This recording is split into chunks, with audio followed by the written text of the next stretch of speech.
Au début, je le niais peut-être le racisme anti-asiatique. Pour moi, c'était pas forcément quelque chose d'évident. Je me considérais comme un Français totalement français, en fait, intégré. Je disais même que quand on me posait la question de quelle origine, je dis je suis d'origine française parce que pour moi être d'origine c'est être né en France. Si j'étais né au Vietnam, je me serais dit que je serais français d'origine vietnamienne. Mais moi je peux pas dire que je suis d'origine chinoise, vietnamienne, je suis d'origine française. Alors ce que j'aime dire à mes interlocuteurs, c'est de dire en fait je suis héritier d'une culture asiatique. Parce qu'effectivement mes parents m'ont transmis une culture qui est celle Confucius, bouddhiste, enfin une culture traditionnelle chinoise, cambodgienne également. Mais moi, j'ai appris la liberté, l'égalité, la fraternité, enfin tout ce qu'on apprend à l'école de la République. Et c'est vrai que lorsque j'ai lu en fait le détail en fait de l'agression de M. Zhang, je me suis ensuite souvenu de certaines choses qu'on m'a dites en fait, des préjugés, vous savez, des blagues un peu potages, des choses pas forcément méchantes, pas forcément malveillantes, mais qui peuvent blesser, qui m'ont blessé en fait. Mais j'étais enfant, j'étais jeune, donc pour moi ça passait en fait. C'était pas quelque chose de très important puisque c'était des jeunes, des enfants qui, entre enfants, se disaient des choses. Et Comme quoi? je peux vous dire les insultes, ouais, face de citron, shintok, zubridé, bol de riz, enfin ce sont des choses comme ça qu'on entend. Et c'est vrai qu'on m'appelait jamais par mon prénom par exemple. Enfin des fois c'est shintok, donne-moi ça. Voilà, donc j'ai subi une certaine violence verbale de la part de certains de mes camarades, mais je n'ai pas subi de violence physique. Et lorsque j'ai appris qu'effectivement, que la victime, en fait, on lui a arraché le sac et qu'on a continué à le tabasser jusqu'à qu'il en meure, ça m'a touché. Et j'ai décidé de lancer donc cette fameuse pétition parce que je savais que c'était quelque chose qui, au fond de moi, est ressorti. Comme si j'avais un mauvais souvenir et c'est ressorti tout d'un coup, en fait, des choses comme ça. Il y a des mots qui sont revenus dans ma tête. Et j'en ai aussi parlé à d'autres camarades qui sont d'origine asiatique, pas forcément chinoise. Et eux, ils ont ressenti la même détresse, la même souffrance en fait. On s'est identifié un peu à la victime. Tiens, c'est un asiatique, c'est un chinois, il doit être riche, il doit avoir de l'argent sur lui. On va le prendre son sac, on va le tabasser parce que voilà, c'est un chinois, c'est un asiatique. Donc nous, on a vraiment ressenti cette espèce d'injustice également. Parce que c'est vrai qu'on avait l'impression que, par exemple, quand il s'agissait de d'autres communautés, quand par exemple certains humoristes faisaient des sketchs un peu limite, un peu borderline, il y avait une réaction. On entendait même le Premier ministre condamner ce type de propos. Et quand ça nous concernait nous, il n'y a pas de réaction en fait. En fait, on trouvait ça normal. On trouvait ça normal de se moquer des Asiatiques. Et donc, ça m'a renforcé, si vous voulez, l'idée de faire quelque chose, d'agir en fait. D'agir et de dire, voilà, il faut qu'on arrive à faire reconnaître ce type de racisme en fait. Alors, pour moi, c'est vrai que c'est pas le racisme au sens philosophique du terme. C'est pas le racisme, la supériorité d'une telle ou telle race, mais c'est du racisme comme le qualifierait le code pénal. Le code pénal dit, voilà, j'ai pas le code pénal en tête, mais le code pénal dit, en fait, c'est le fait de juger une personne en fonction de sa religion, de ses origines, de sa couleur de peau. Mais vous pensez qu'il est plus fort qu'auparavant?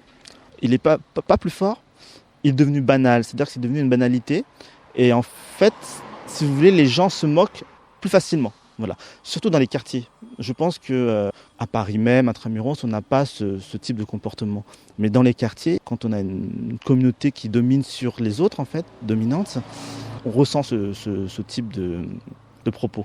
Et pourquoi, selon vous, pourquoi ça s'est accentué? Je pense qu'il y a une forme de jalousie. Je le dis, selon moi, hein, j'ai l'impression que les Asiatiques se sont mieux intégrés en France. D'une part parce qu'ils ont culturellement on va de l'avant. Et puis on n'a pas cette rancœur coloniale que peuvent avoir d'autres Français dont les origines sont des pays colonisés en fait. En fait, je pense qu'on a soldé la guerre du Vietnam, on l'a soldée. Il y a eu effectivement des soucis au niveau de la colonisation, il y a eu des actes faits par le français en fait qui sont condamnables, mais le fait que les Vietnamiens ont gagné la bataille de Dien Bien Phu, qui a eu une reconnaissance, si vous voulez, de la défaite de la France. Voilà. Pour les Vietnamiens, ça, c'est un solde de tout compte, en fait. Voilà. On a tourné la page. Il y a eu une réparation, si vous voulez, de l'humiliation que pouvaient subir les colonisés. Et je pense c'est une des explications. C'est pas forcément l'explication principale, mais c'est une des explications. Une autre explication serait plutôt une explication du type philosophique où, par exemple, les Japonais, ils vont de l'avant quand il y a un drame comme par exemple Fukushima, ou quand il y a eu un drame à Phuket en Thaïlande après le tsunami. Vous voyez en fait le pays se reconstruire. En 6 mois, le pays est reconstruit. En fait, on va de l'avant. On reste pas dans le passé. Et mes parents, quand ils sont venus en France, on parle souvent de rêve américain. Ce qu'il faut savoir, c'est qu'en Asie, il y a un rêve français. On rêve de la France, comme on pourrait rêver des États-Unis. Nous, en France, on rêve de liberté. La France, c'est la liberté, c'est le pays de Voltaire, de Diderot, c'est la francophonie. Pour les Asiatiques, parler français, c'est un statut. Voilà, bien sûr, on est un haut fonctionnaire, on est médecin. Les médecins parlent français parce que les pharmaciens parlent français, les avocats parlent français. On a hérité vraiment de cette culture française. Voilà, donc c'était très important pour mes parents. Ils ont choisi la France. Et ils étaient très contents d'y vivre. Et au fil des années, les choses se sont un peu dégradées. En quoi vous pensez qu'aujourd'hui, ce qui s'est passé cet été, comme les 105 agressions, là, il y a eu un chiffre donc de police qui a été publié à Aubervilliers. En quoi vous pensez que ces agressions-là sont avant tout racistes ? Alors, je dis pas qu'ils sont avant tout racistes. C'est-à-dire que je ne dis pas qu'ils sont avant tout racistes. Ce que nous disons, nous, c'est qu'il y a comme l'a dit la maire d'Aubervilliers, c'est qu'il y avait un ciblage raciste. On s'est dit, voilà, le Chinois, il est riche, donc on va aller le taper, on va le frapper pour lui voler son sac. Et en fait, si vous voulez, c'est le même cheminement qu'a dû faire en fait le gang des barbares pour Ilan Halimi. C'est-à-dire, voilà, Ilan Halimi, il est juif, donc forcément, sa famille est riche, donc forcément, on aura une rançon. Et aujourd'hui, vous avez l'impression encore que les autorités, et y compris le MRAP ou SOS Racisme, vous déconsidèrent, vous oublient Je pense qu'on n'est pas assez écouté et je pense qu'on n'a pas pris en considération de la gravité de la situation. Alors peut-être que c'est un peu aussi la faute de notre communauté, que je mets entre guillemets, bien sûr. C'est-à-dire qu'on n'a pas forcément de personnes qui va justement on n'a pas de groupe de pression, par exemple. On n'a pas d'association qui va dire, voilà, on n'a pas de leader, entre guillemets, parmi les pouvoirs publics ou parmi les influenceurs, en fait, d'origine asiatique. Ou du moins, ils sont pas assez puissants. Et nous, on n'a pas justement cette espèce de chien de garde, en fait, de ce que pourrait subir la communauté asiatique. Et d'un autre côté, nous, le problème, c'est qu'on ne réclame pas ces postes-là. C'est-à-dire qu'on ne va pas réclamer un poste de présentateur du JT de 20h, par exemple. C'est bête, et pourtant, il y a du talent. Il y a des Asiatiques, c'est des polytechniciens, c'est des médecins, c'est des professeurs, c'est des entrepreneurs. Voilà. Mais on n'a pas cette représentativité-là. Je ne la demande pas forcément, parce que je pense que si on considère qu'on est intégré, on n'a pas forcément à aller réclamer des postes en fonction de notre couleur de peau. Mais le fait qu'on ne nous entende pas, c'est aussi pour cette raison-là. Au tout début, vous me disiez, moi jusqu'à présent, je me sentais avant tout français. Oui. Aujourd'hui, vous vous sentez comment alors par rapport à votre identité personnelle ? Moi, je me sens encore et toujours français. Je me sens vraiment français. Il y a pas de, je ne me verrai pas vivre ailleurs. Et justement, c'est parce que je me sens français que je n'ai pas forcément réagi tout de suite. Si vous voulez, même pendant l'adolescence, j'ai même rejeté un petit peu ce que m'ont apporté mes parents. Ils ont voulu que j'aille apprendre le chinois.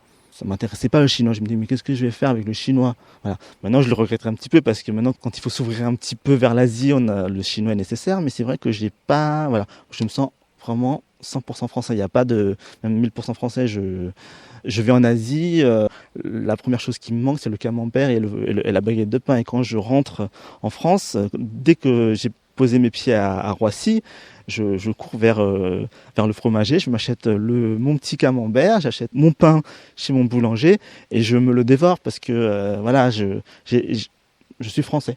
Donc ce qui s'est passé là, la pétition que vous avez lancée, la tribune que vous avez signée, tout ça, ça ne remet pas en question votre identité française, ça ne vous fait pas douter de votre France ?